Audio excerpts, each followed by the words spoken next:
जल्दी आ जाओ ये भाभी जल्दी आ जाओ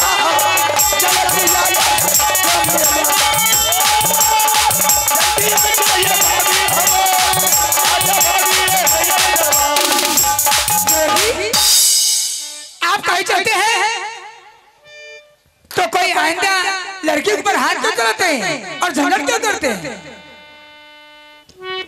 भाभी हाँ देवर जी।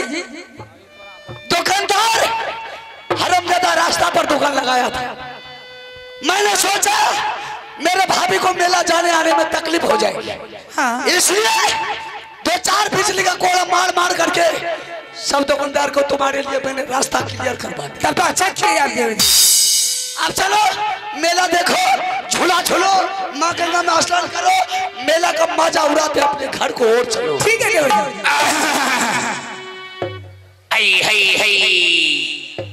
अरे बेहुदा कहीं का। ओहो भाई साहब हो, मैंने सोचा कि तू लोग भाग गया। ओ के छिया हो चिन्ह यार नहीं चिरे नहीं हमें आप हमें नहीं चिरा यार छी। अरे आँख नहीं है, कौन है? ओ के छिया? ये मेरा भाभी है। भाभी भाभी अरे तोरा बहन के लागे छ त दादी सन के एर पकड़ तो ही हमर दादा के बहु छी बड मार मारबो ओ त लागे छ दादी सन के हो जाएगा कि फिर अगर आपकी बार आ गया तो सोच ले हरामजादा सर के सर्दी गर्मी उतार दे। लेकिन भैया है देखे में बड़ी टॉप माल छ बुझलो हमरा त लागे छ त न जब लगाबे लिपस्टिक हिलेला यारा डिस्ट्रिक्ट जिला टॉप लागेल ओ जिला टॉप लागेल कमरिया कमरिया करेला पाला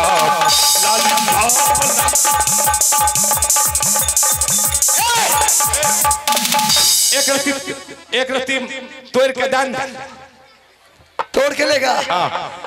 ओए होए डार्लिंग है ओए ए रे या या ना गन या ने ए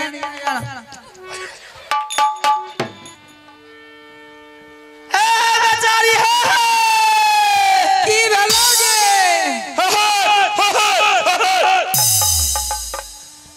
बेहुदा तुमको शर्म है रे?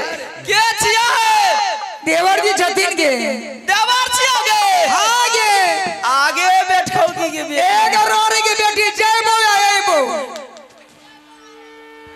आगे ओकरा कुट्टाल बजली रगे की गलकोगी बड मार लको।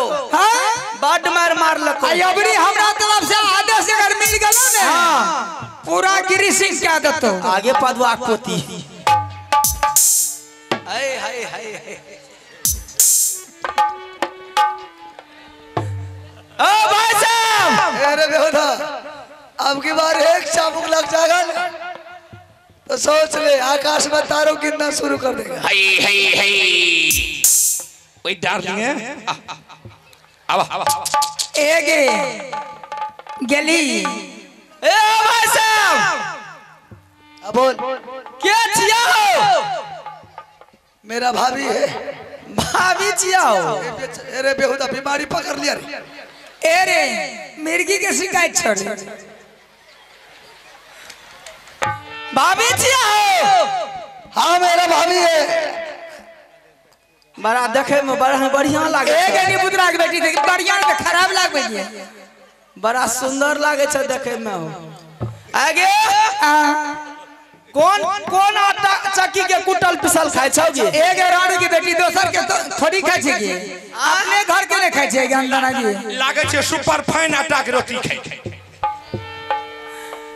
ई एकरा नीक ना है तो बुझली हमें दुकान लगे रे दुकानो छिलल को पैसो न देल को मारबो केल को बढ़िया केल को कौन खराब केल को कहे छै बढ़िया केल को उठेबो गोदी के लन नहीं भाग जे हमरा रे रे पुत्रा के बेटा रे तोरा दादा के हार पर होर पर ओया में जम बिच आइली पदवा के पता हर गया के भोर दे लगा देबो रुक एते दूर किया चल जाय छै देखे में देखे रहती के छी लेकिन देखे में सुंदर छी ने ते हमरो मन ललचे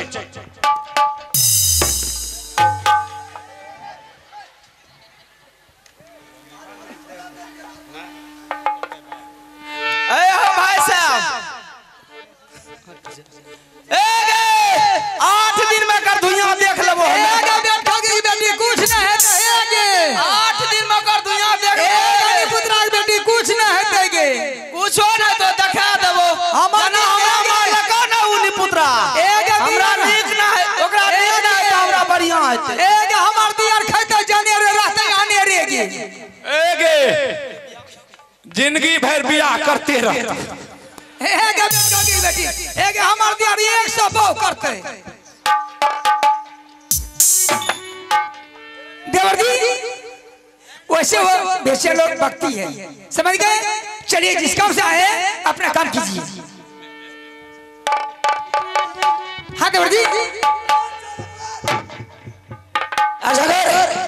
हाँ देवर जी जो भी तुम्हारी मन की लालसा है मिटा ले भाई साहब इंतजार करता होगा हफ्ता उसका छुट्टी दिया है हाँ। हफ्ता से ज्यादा हो जाएगा भाई साहब के मन में तकलीफ आ जाएगा हाँ देवर जी इसलिए जो भी कर रहा है तुरंत कर मेला देख करके ठीक है देवर जी मेरी बात में जितना सामान है सारे सामान मैंने खोल करके गंगा किनारे रखूंगी स्नान करूंगी जिंजीर खेलूंगी उसके बाद मैं अवश्य चलूंगी ठीक है भाभी जी सारा है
सामान मैंने सारे सामान खोल कर गंगा के नाम रखी हूँ आप जिंजीर खेलिए झूला झूलिए स्नान कीजिए चलिए जल्दी करो झूला रहा झूला दो प्यारा भाभी जी के ये लाला साहेब के पूरा दया जवाना पर की झूला रहा झूला झूला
स्नान भी मैंने कर चुकी हूँ।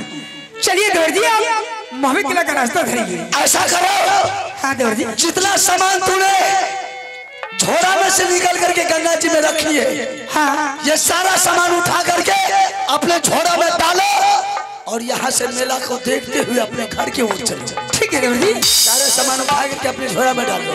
सारा है सामान देवर जी गंगा जी से ये जहां निहामा लौटियो ने यैले नचनिया हो इहो मेरा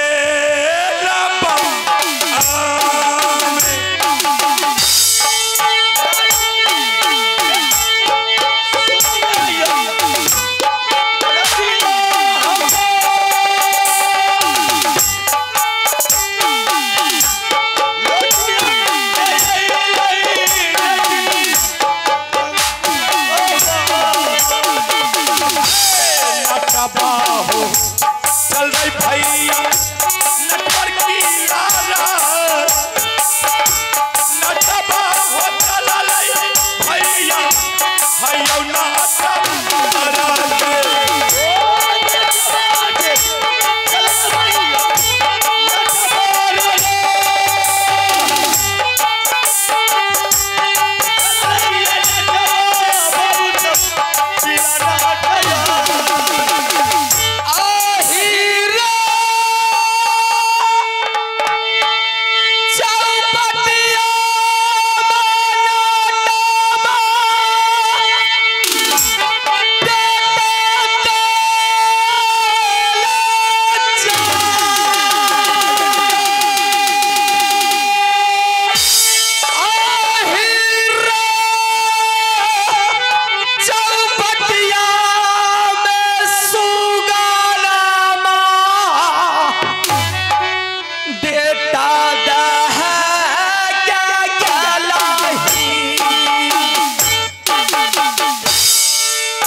आजकल इसीलिए कहते हैं औरत पर विश्वास नहीं करना चाहिए। अरे हम 4 घंटा से तुमको ढूंढ रहे थे, लेकिन तुमने क्या बोली क्या मेला घूम करके इसकी जगह हाजिर, लेकिन तुमको 6 घंटा गुजर रहा। कहां थे तुम अब तक? मर्द जात का कोई विश्वास नहीं है। अच्छा, तुमने वो वादा किया था कि नटनी मैंने 1 घंटे के अंदर में तुम्हें इसी जगह इसी मेला में मिलूंगा, लेकिन मैंने 4 घंटा चारों चक्कर लगा करके वापस उदास होकर के मैं अपनी नटवर किला को जा रही थी। क्या तुम 4 चक्कर मेला में लगाई? हाँ, 4 चक्कर। 4 चक्कर झूठ बोल रही, झूठ बोलती है। अगर तुम 4 चक्कर लगाई है नटनिया, तो तुम मेला में क्या देखी? मैंने मेला में कुछ नहीं देखी। तुम्हारे अलावा मेला में मुझे मुझे कुछ नहीं मिला, कुछ नहीं मिला, नहीं मिला। इसीलिए कहते हैं झूठ का भी हद तुम जो मेला घुमा है तो तुम क्या देखा है? ए नटनिया, हम ऐसा चीज देख लियो है, ऐसा चीज देख लियो है कि घूप से उगा है और चुप से घूप से उगेला, हाँ चुप से डूब जाला। डूब जा। कौन चीज है वो? तोरे नहीं देखे हमरा देखा ना, तोरे नहीं देखे नटवा। हाँ हमरा देखा दे।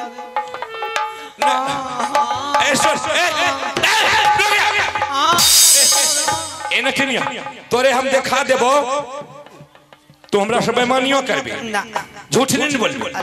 अल्लाह कसम चल तोरे हम दिखाबिया। इतना सुंदर सामान हो ने, देख के तोरे मन हई हई हई गदगद दिखा दो ना। चल धीरे रे चलो मेरी बाकी हिरानिया,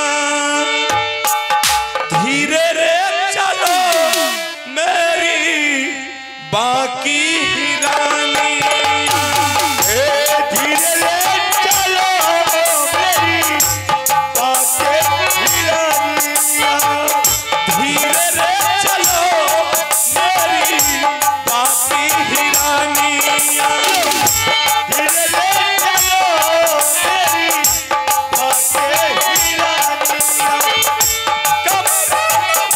लच के तुम्हारी सजानिया, धीरे रे चलो मेरी बाकी हिरानिया, धीरे रे चलो मेरी बाकी हिरानिया, धीरे रे चलो मेरी बाकी हिरानिया, धीरे रे चलो मेरी बाकी हिरानिया। का रहे का रहे ए नटनिया, कल सामान है तो कहाँ है सामान? का सामान नहीं ले, कहाँ है? ये हरामजादी यही का तरह कहाँ है लेबो के लिए नहीं ए नटनिया, ए सामान रहले कल सामान है तो कहाँ है सामान? ते नहीं ले ना झूठ बोला है ना। अल्लाह कसम हाँ ऐसे करते ऐसे कर ऐसे कर ऐसे कर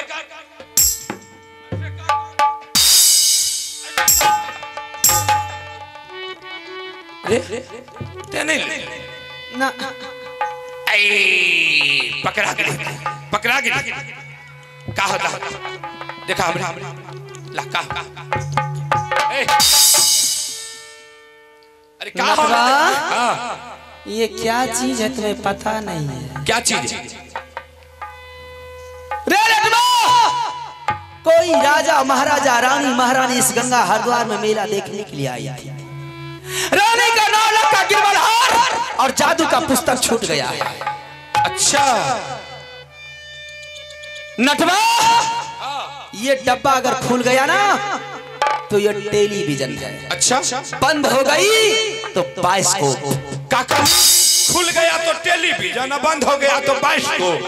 हाँ ए नटनिया, हम तोरे बड़ी प्यार से कहिया बाइस्कोप है ना, एक कोप हमरे के दिखा दे, एक स्कोप के ते रख ले ना देखा, एक कोप हमरे दिखा दे, हम ही ने बतेलिए ना देखा, अभी ने बतेलिए हमरे दिखा दे, एक कोप दिखा दे देखबा हाँ पछतईबा। हम काहे पछताए? ना देखा छोड़। अरे हमने दिखा दे एक कोप। देखबा हाँ पक्का पक्का। बोलो लटनिया, नटनिया मुझे खेला दिखा दे, मुझे खेला दिखा दे, इस बार मैं खेला देखूंगा, इस बार मैं खेला देखूंगा, मुझे दिखा दे खेला, मुझे दिखा दे खेला, मुझे लड़का से लड़की बना दे। लड़का नहीं, हम जो रहलियो हमरा वही रह दे, हम लड़की नहीं बन। देखोगे खेला? हाँ मुझे देखना। माया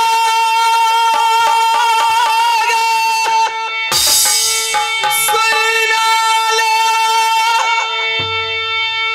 दस भूरा माली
लड़के लोग को ताली मारने के लिए मेरी खेला चालू हो जाए। बच्चे लोग ताली बजाओ।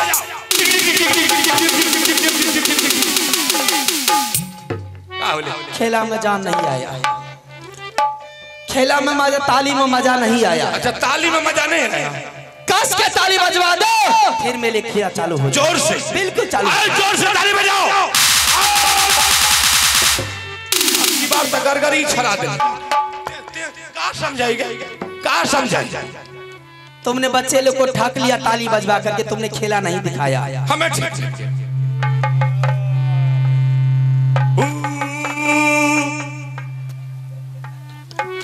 जल्दी देखा देखवा। हे के बाएं बगल से काली आजो, ये दाहिना बगल से दुर्गा माई, ये अगल बगल से भूतनिया आजो, ये जो बबुआरे दलिया मसान, मस्तक भी से शिवजी महाराज के सुमरो। अरे बनवी आई के नटवा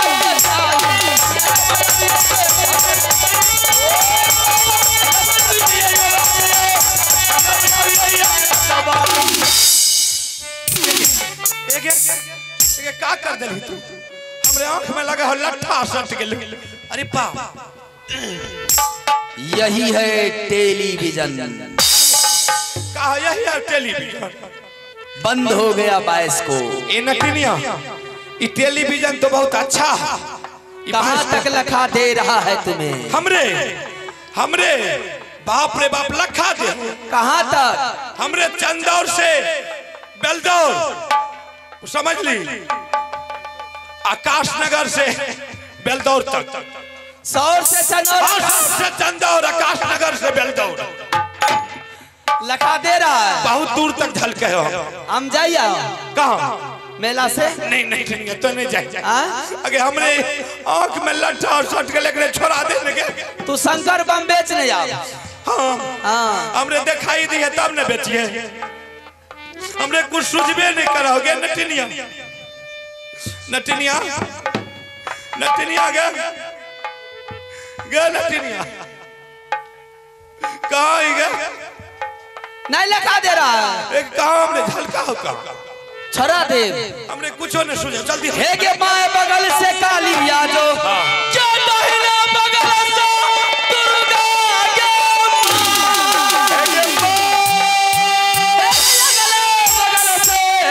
भूतनिया आजो, या जो बबुआरे दलिया मसान, मस्तक भी से शिवजी महाराज के सुमरो। और छोरा भी आई के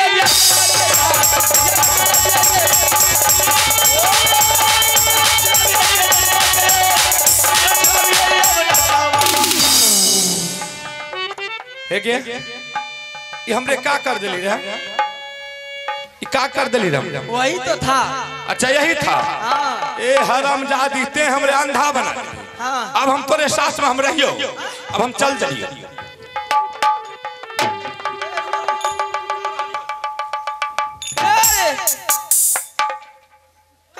घर जा रहा है, घर जा रहा है।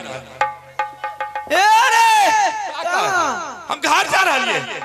मारबो हरामजादी, एक कलंक तोड़िए दो हमरा जो बजली। ए देखो बाबू भैया का है? कहाँ जा रहे? हम घर जा रहा है। अब तोरे साथ में हम नहीं रह ना हम रहबे नहीं करेंगे। चल जाबो हो। तोरे आंख में लखा नहीं दे।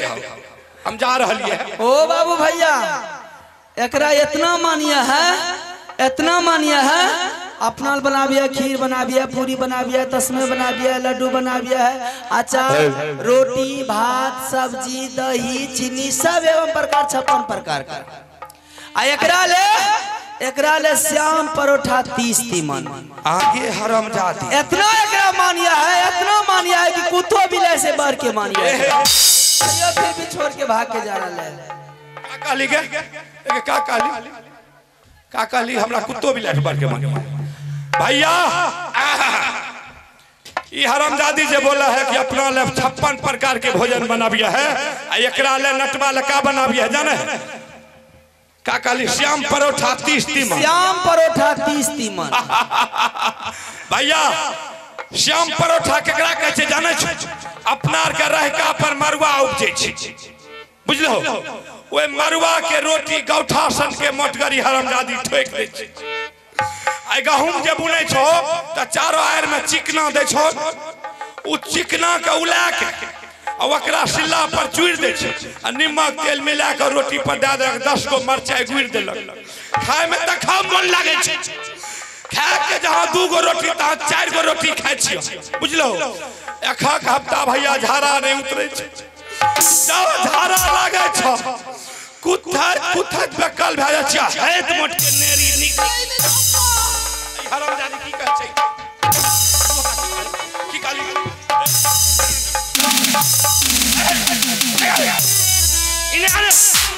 मार के बर्बाद कर दो। की बुझे छी हमें अब रह नहीं सके छी। चल जेबा हो आ जा रहा चल जेबा जा जा जा जा जा तब चौतहरी है विचार बात तू जा आ देख खेला का हुई। ये देखी किराया भाड़ा ला टका भ गेले। विकास यादव 6 नंबर हुआ, उनके तरफ से टेम्पू भाड़ा के लिए 15 रुपया इनाम में दिया है। हम जा रहे हैं। चल जेबा हे के बाएं बगल से काली आ जो, क्या दहिना बगल से दुर्गा माई। काली हाँ काली की करते हम? मार लाठी की चीटी का झखाड़ के घेर दे। काली बोला क्या बोला आज देखिए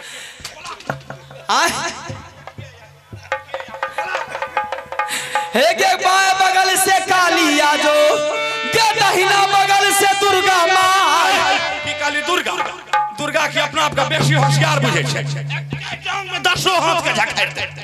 बोला अगल बगल से भूतनिया आ जो, या जो बबुआ रे तेलिया मसान, मस्तक भी शिव जी महाराज का सुमरन।